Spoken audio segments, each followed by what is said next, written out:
सोच पनि हुन्छ। सायद मलाई लाग्छ कक्षा 1 मा उनीहरूले यहाँ मिलनको एडमिसन गराएको होला र आज उहाँहरू छुट्टिनु पर्दाखेरि मलाई पनि कतै न कतै दुःख त लागेको छ।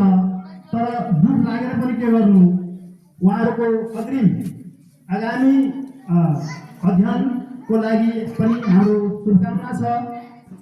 र म पनि यहाँ 1.5 वर्ष भयो हाम्रो आएको।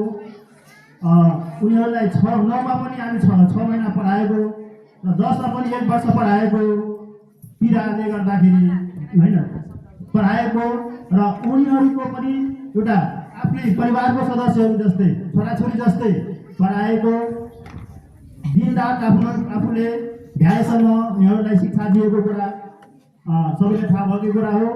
र एउटा शिक्षाको नाताले म के भन्न चाहन्छु भन्दाखेरि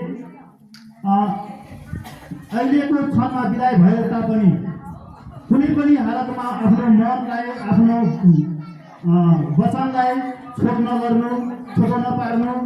आगामी दिनमा पनि कुनै त्यस्तो सल्लाह सुझाव सिकाउनु पर्ने कुरा छ भने हामी यतै